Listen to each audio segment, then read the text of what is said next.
wabarakatuh. Bismillah, alhamdulillah, wassalatu wassalamu ala sayyidina wa maulana wa syafi'ina wa habibina Muhammad Rasulillah wa ala alihi wa sahbihi wa man tabi'a sunnatahu wa jama'atah min yaumina hadha ila yaumil ba'thi wan nahdah.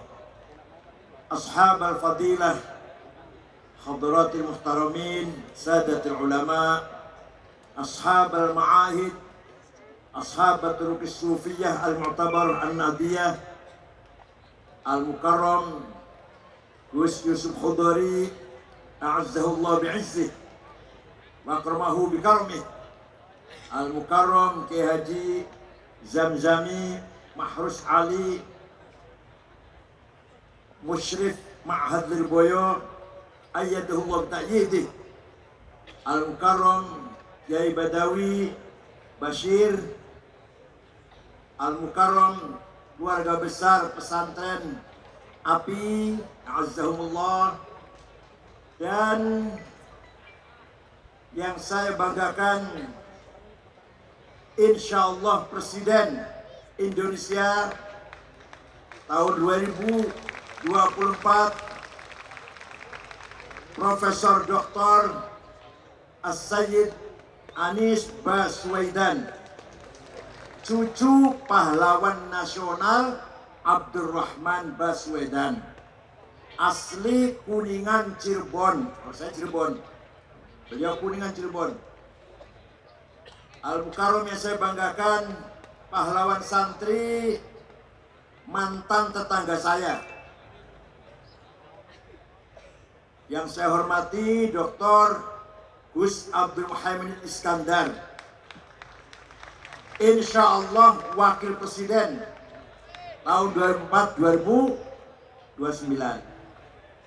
Sadati wa sayyidati anisati ashabi wa zumalai abnai wa banati ayyuhal hudur. Alhamdulillah, malam hari ini saya bersama-sama bapak-bapak, ibu-ibu, anak-anak santri merayakan Hari Santri Nasional yang ke-9. Ringkas cerita, Indonesia diproklamirkan merdeka tanggal 17 Agustus 1945. Baru 1,5 bulan ada berita bahwa tentara Inggris, namanya NICA, Netherlands Indies Civil Administration, dipimpin oleh Brigjen Malabi, mau datang ke Indonesia yang tujuannya akan memulangkan tentara-tentara Belanda yang ada di dalam penjara, yang dipenjara oleh Jepang. Jadi masih banyak tentara Belanda di dalam penjara yang dipenjara oleh Jepang. Ternyata membawa senjata berat, membawa pesawat tempur, alat perang berat. Maka Presiden Bung Karno, Wakil Presiden Muhammad Hatta, Jenderal Sudirman berunding, gimana ini? Ya dilawan, kita lawan. Yang lawan siapa? Tentara. Waduh, tentara masih capek, baru istirahat 1,5 bulan. Sulit untuk dikerahkan lagi untuk melawan pelaku peperangan lagi. Terus gimana? Dikeroyok saja, intifadah bahasa Arabnya. Ya apa? Intifadah. Kerahkan rakyat dengan apa adanya senjata, mau ketepel, mau kayu, mau bata, mau batu. Namanya intifadah namanya. Bukan perang, bukan. Kalau perang harus seimbang, ini enggak seimbang. Oke, itu baik, pemikiran sangat baik. Tapi yang bisa mengarahkan rakyat agar melakukan intifadah, yang didengar oleh rakyat perintahnya agar melakukan intifadah, siapa?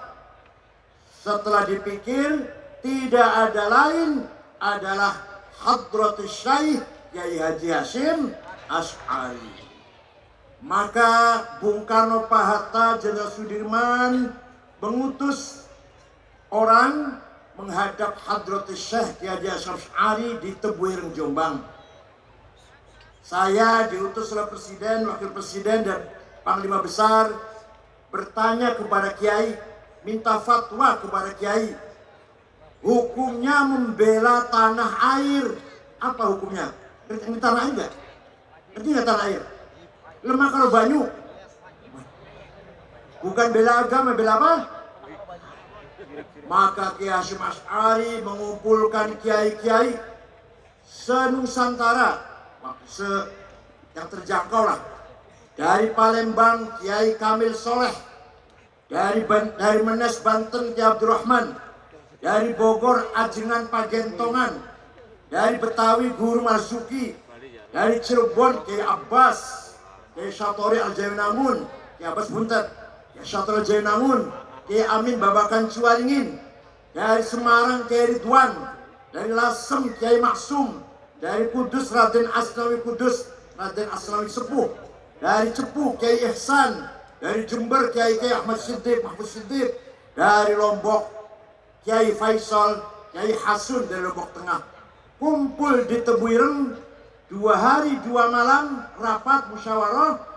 Akhirnya tanggal 22 Oktober keluarlah yang terkenal dengan nama Resolusi Jihad.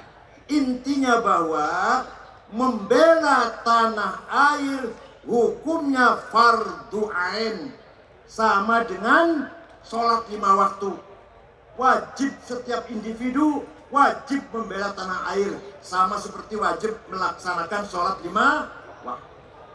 Man mata li ajli watanihi mata syahidan, wa man khana li watanihi halalun damuh. Barang siapa mati demi tanah airnya, mati syahid, sama dengan membela agama. Barang siapa berkhianat kepada tanah airnya, berpihak pada penjajah, jadi mata-matanya penjajah, boleh dibunuh, tapi tidak mengkafirkan. Mbah Hasyim tidak mengkafirkan, tidak kafir, tapi halal darahnya kalau ada orang Islam menjadi mata-mata penjajah, cecunguknya penjajah. Itulah ringkas dari resolusi jihad. Tanggal 25 Oktober pasukan Nika datang.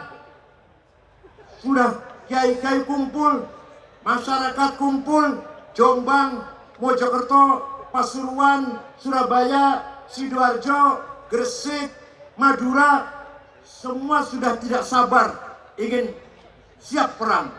Kata Mbah Hasyim Asy'ari, sabar, tunggu singa dari Cirebon. Dari mana? Dari mana? Saya Cirebon saya. Tunggu singa dari Cirebon, yaitu Kiai Abbas bin Abdul Jamil, pesantren Buntet Cirebon.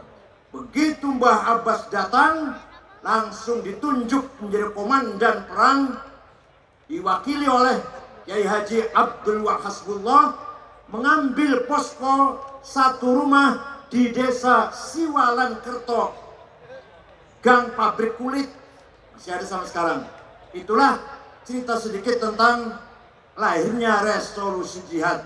Terjadi peperangan yang tidak seimbang, korban pun banyak, syuhada banyak, kurang lebih 20.000 orang gugur. Tapi alhamdulillah kita masih menang. Di hari tanggal 10 November,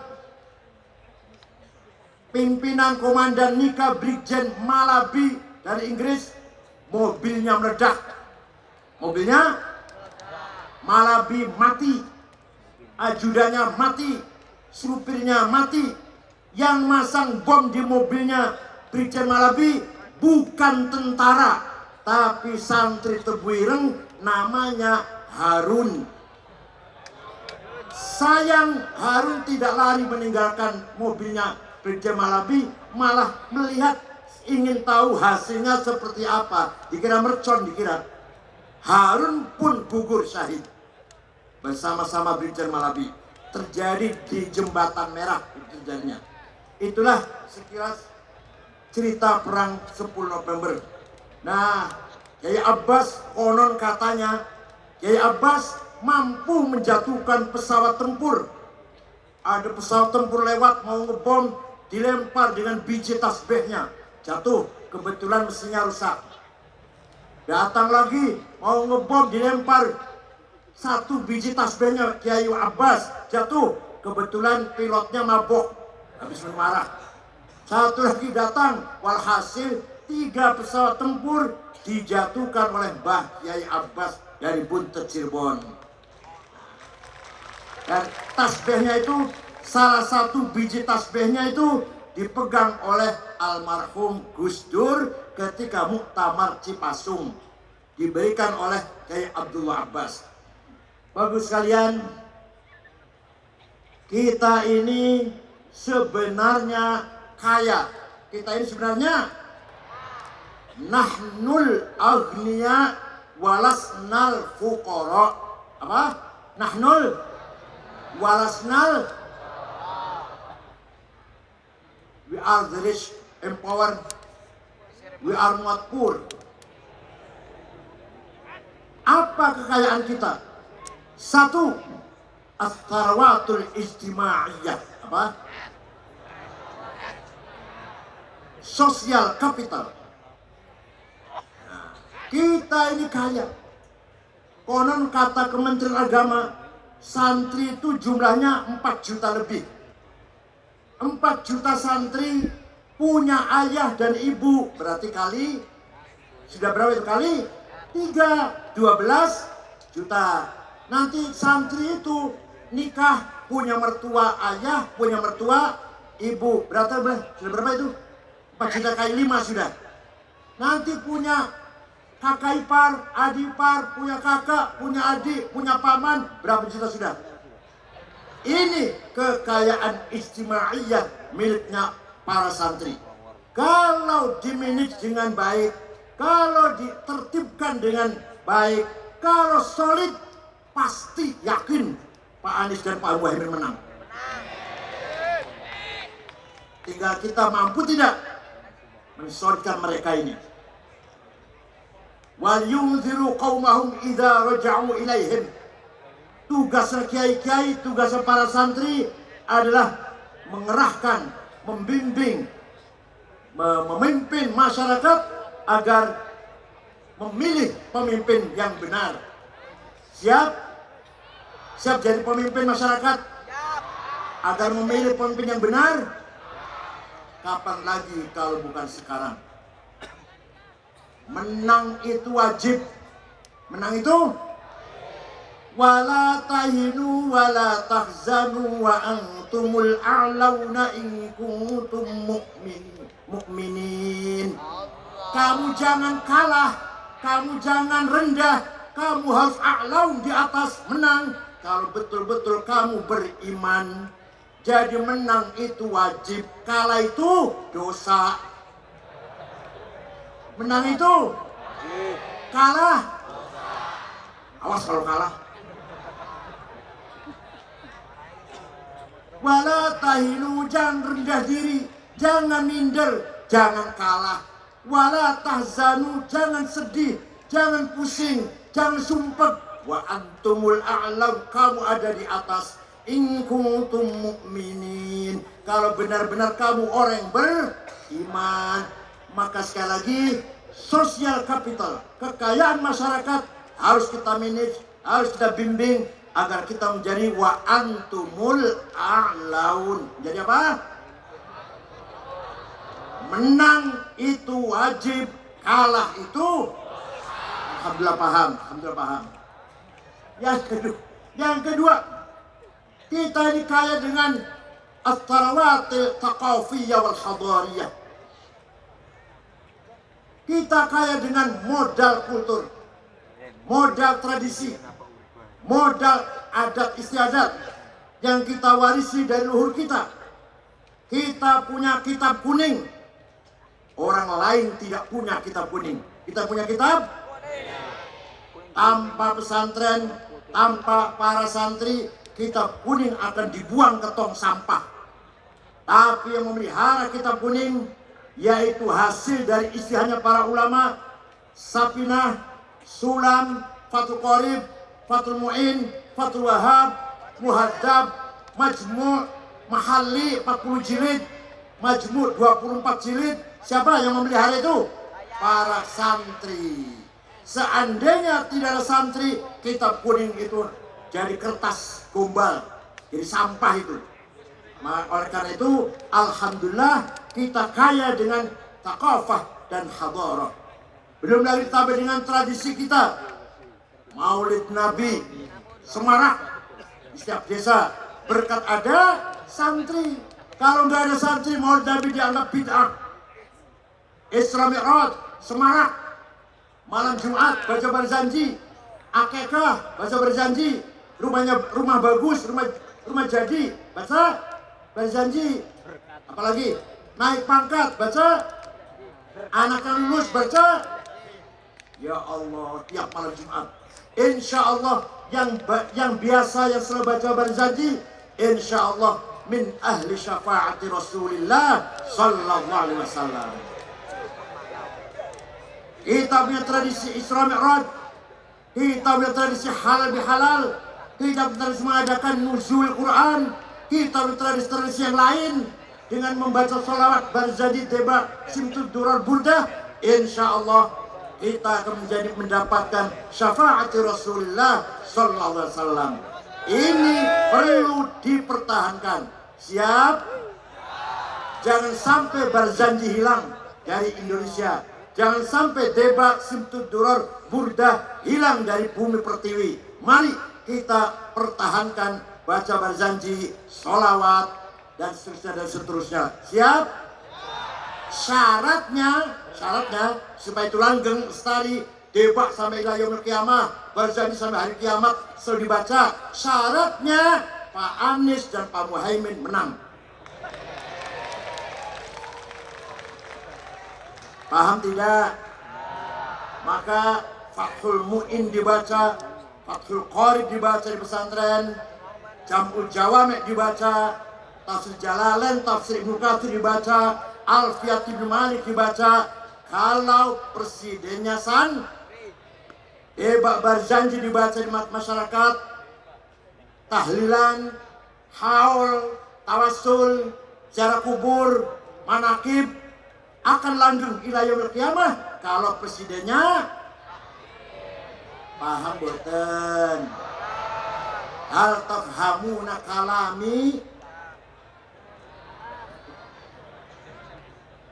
Mudah-mudahan paham semuanya, gitu ya.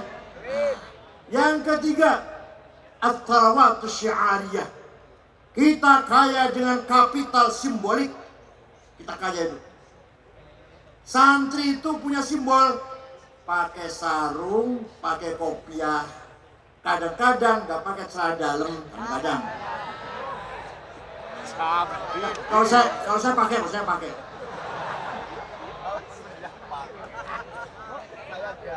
Kita tahu, kita semua tahu, kopiah itu nggak mempengaruhi apa-apa. Sholat pakai kopiah dengan yang tidak pakai kopiah tidak ada nilainya kalau tidak khusyuk. Paham tidak?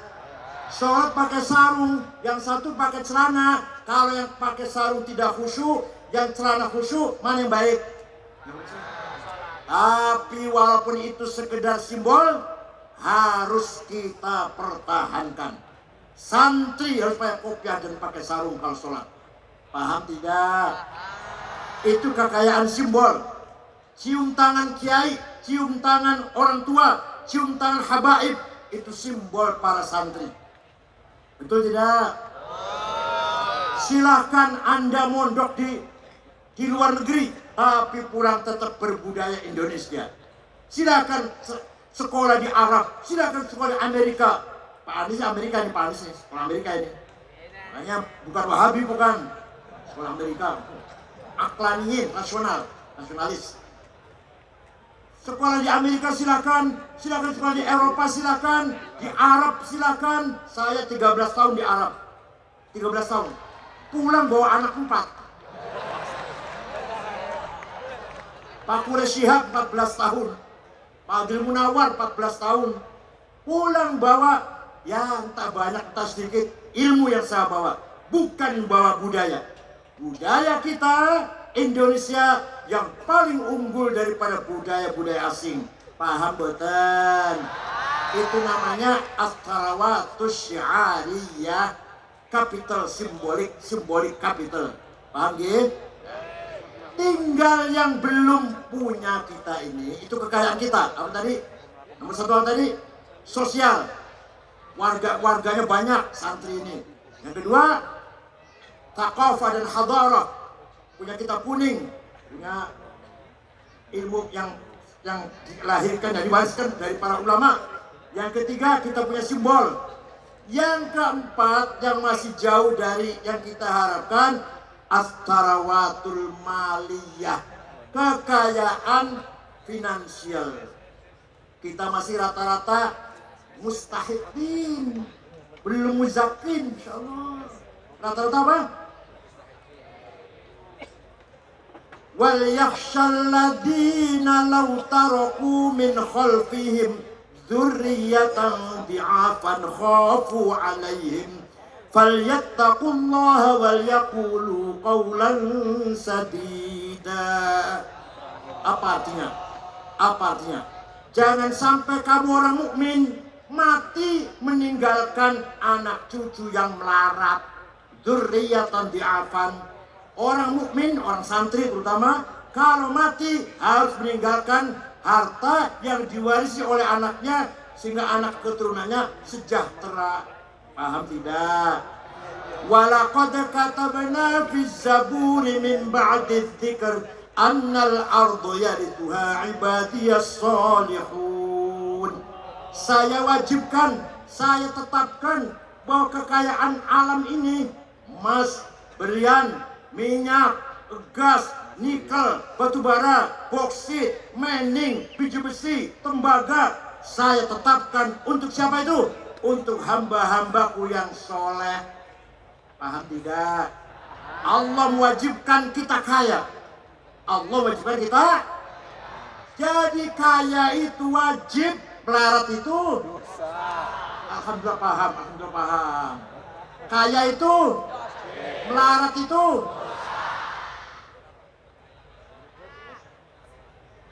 Yang terakhir yang harus kita perjuangkan, as-salawatus siyasiyah, modal politik. Modal dulu yang membangun Nusantara ini para aulia. Yang jadi raja di Cirebon, Sunan Gunung Jati. Yang jadi raja di Surabaya, Sunan Ampel. Yang jadi raja di Kudus, Sunan Kudus. Yang jadi raja di Banten, Maulana Hasanuddin. Paham? Dulu para wali pegang politik. Kenapa kita sekarang di pinggiran cukup jadi penonton? Mau nggak itu? Oleh karena itu politik pun harus kita rebut. Ada yang ngomong, kiai-kiai jangan berpolitik, salah besar. Mbah Hashim berpolitik, Kiai Satori Arjanangun, Kiai Abbas berpolitik, Kiai Wahid Hashim, Kiai Wahab berpolitik. Bahkan Kiai Wahid Hashim, bapaknya Gus Dur, salah satu tim 9 panitia persiapan kemerdekaan Indonesia. Tim 9 inti yang menyiapkan kemerdekaan Indonesia. Ketuanya Insinyur Soekarno, sekretarisnya Haji Muhammad Hatta, anggotanya Haji Agus Salim, Kahar Muzakir, Wahid Hashim, bapaknya Gus Dur. Paham tidak? Abi Kusno, Laimena, Maramis, yang non-muslim 2 non-muslim, yang lainnya muslim semua. Jadi Kiai Wahid Hashim, bapaknya Gus Dur, ulama yang berpolitik dan melahirkan, ikut serta melahirkan negara Republik Indonesia. Jangan dikira tanggal 10 November itu perjuangan hanya itu ya, tidak. Perjuangan para kiai melawan penjajah jauh sebelum 10 November 45. Kiai Zainal Mustafa dari Tasikmalaya dipenggal kepalanya oleh Jepang di Ancol karena tidak mau setor beras, tidak mau setor padi, melarang masyarakat Tasikmalaya setor padi, dipenggal di Ancol oleh Jepang sebelum merdeka. Kiai Ilyas pangkatnya kapten. Kiai Ilyas dari Lumajang diberondong oleh Jepang sebelum merdeka. Jadi perjuangan Kiai bukan hanya Resolusi tahun 45, bukan. Jauh sebelum itu para kiai, para santri sudah berjuang dan berkorban banyak. Ribuan kiai wafat, gugur syahid sebelum tahun 45. Paham tidak? Jadi jangan dianggap kalau jadi kiai itu berjuangnya hanya 22 Oktober 45. Enggak. Sebelum itu kiai-kiai sudah berjuang. Sedikit saya menceritakan lahirnya Hari Santri. Presiden Jokowi ketika kampanye pertama, dalam kampanye mengatakan demikian, kalau saya nanti menang jadi presiden akan ada Hari Santri. Nah, menang, Pak Jokowi menang kan? Pak Jokowi akan menetapkan Hari Santri tanggal 1 Muharram. Saya menghadap dan matur, yang terhormat Pak Presiden, nyuwun sewu, nyuwun pangapunten kula matur.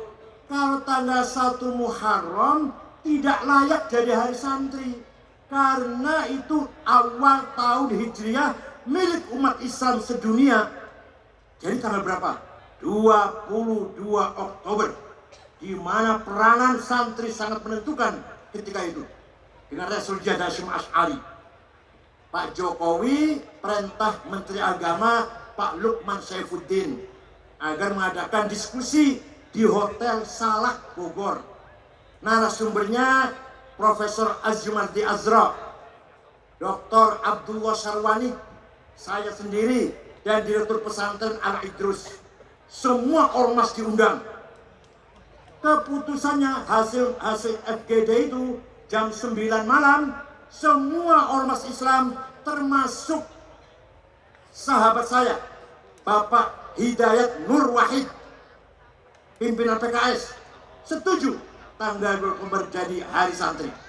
Itu.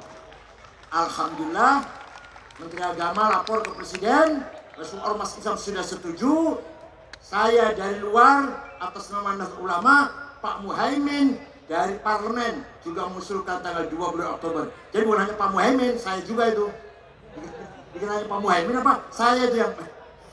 Saya dan Pak Muhaimin lah berdua lah. Saya dari NU, Pak Muhaimin dari PKB. Alhamdulillah, kepres keluar. Dilalah, apa menjalani? Dilalah, nomor kepresnya itu 22. Tanggalnya, tanggal Hijriah 9 Muharram. Coba, bintang 9, nomor 22, pas warisan nomor tanggal 22. Kersane Gusti. Oleh karena itu, kita bangga, kita harus merayakan setiap tahun Hari Santri agar kita menyemangati para pahlawan, para ulama, para kiai, para santri terdahulu yang telah banyak berjuang untuk merebut kemerdekaan Indonesia. Dulu waktu pertama kali merdeka, tentara itu yang dipimpin oleh ulama ada 20 batalion. Dikira kiai nggak jadi tentara, Pak. Dulu kiai di depan perang. Kiai Munasir Ali, bapaknya Pak Rozi Munir, di komandan. Kiai Yusuf Hashim dari Tebuireng, Brigjen Mukhlas, Abdul Manan, Kiai Sulam Samsun, itu semua kiai-kiai komandan batalion. Ada 20 ketika berjuang melawan Belanda, melawan Jepang, yang dipimpin oleh kiai ada 20 batalion tentara. Tapi kiai, ya maklum kiai ya, setelah merdeka kebanyakan gak terus karir di tentara, kembali ke pesantren jadi kiai. Yang lanjut ada, yang lanjut Brigjen Abdul Manan, Brigjen Sulam Samsun, siapa lagi? Ada lagi, Brigjen Mukhlas, yang terus. Yang kiai yang lain meletakkan senjata, kembali mimpin pesantren. Oleh karena itu banyak sekali jenderal yang bukan kiai, karena kiainya nggak terus karir tentaranya, kembali mimpin pesantren. Sekarang sudah saatnya kita sadar, kita harus dengan semangat himmah yang luar biasa. Apa? Himmah apa? Muhammadun qaimun lillahi du himami. Muhammadun sadiqul aqwali wal kalimi. Nabi Muhammad orangnya himmahnya besar, gak mau kalah. Gak mau kalah. Suatu ketika Nabi Muhammad dinasihati pamannya Abu Thalib. Muhammad, leren disik dakwahnya. Berhenti dulu dakwahnya. Kamu itu akan diancam, akan dibunuh oleh Abu Jahal CS. Coba kalau kamu gimana kalau kamu? Kalau kamu dikandani, dinasihatin, leren disik, berjuangnya leren disik, akan dibunuh kamu itu, langsung leren ya? Nah, ya, mudah alhamdulillah Nabi Muhammad bukan kamu, alhamdulillah. Nabi jawabnya, wallahi ya ammi, law wada'u syamsa fi yamini wal qamara fi yasari ala an atruka hadzal amr ma taraktu hatta ahlika duna. Apa artinya? Demi Allah wahai paman, seandainya Abu Jahal CS meletakkan matahari tangan kananku, bulan di tangan kiriku, agar aku berhenti dakwah, saya tidak akan berhenti sampai menang. Islam harus menang. Itu namanya apa namanya? Himmah. Apa namanya? Para sahabat juga himmahnya besar. Wali Songo himmahnya besar. Kiai Hasyim Asy'ari himmahnya besar. Apa kata Kiai Hasyim? NU harus besar. Besar belum NU sekarang? Besar. Di Indonesia ada NU. Di daerah yang minoritas Muslim pun ada NU. Itu berkat himmahnya Kiai Haji Hasyim Asy'ari. Alhamdulillah, kita harus bangga menjadi pengikut beliau-beliau, ulama ilmu mukhlisin, ulama ahli ibadah yang ikhlas mempersembahkan amalnya lillahi ta'ala walil waton. Maka Kiai Hasyim Asy'ari, Kiai Wahab dan Kiai yang lain, mujahid muslim dan pejuang nasional, pejuang nasionalis. Jadi Kiai Hasyim itu pejuang nasionalis dan pejuang Islam, dua-duanya. Pejuang Islam dan pejuang tanah air. Beda dengan Timur Tengah. Di Timur Tengah yang nasionalis tidak berjuang Islam, yang berjuang Islam tidak nasionalis. Yang berjuang Islam Said Qutb, Muhammad Qutb, Al-Ashmawi, Zaki Muhandis, Hasan Hudaybi, Umar Tilimsani, berjuang Islam, bukan nasionalis.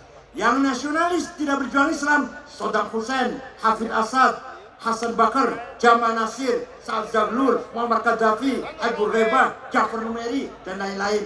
Itu orang berjuang nasionalis, tapi dengan semangat nasionalis, mengusir penjajah, tapi tidak berjuang untuk Islam. Di kita, kiai, pejuang agama dan pejuang Mahrus Lirboyo, Kiai Ali Maksum, Kerapiak Jogja, dan kiai-kiai yang lain, Kiai Abbas Buntet apalagi, dan kiai-kiai yang lain, termasuk kakeknya Pak Anies Baswedan. Itu adalah pahlawan nasional yang menghubungkan pergi ke Timur Tengah mencari dukungan kepada Indonesia, pergi ke Palestina, ketua mufti Palestina Amin Al-Husaini, pergi ke Mesir, pergi ke Saudi. Itu kakeknya Pak Anies Baswedan, mencari dukungan kemerdekaan Indonesia tanggal 17 Agustus 1945. Oleh karena itu, mari kita berjuang, mari kita semangat, mari kita menangkan. Siap? Siap? Menang itu wajib. Ayo. Kalah itu dosa. Syukran wa dumtum fil khair barakati wan najah wallahul muwaffiq. Assalamualaikum warahmatullahi wabarakatuh.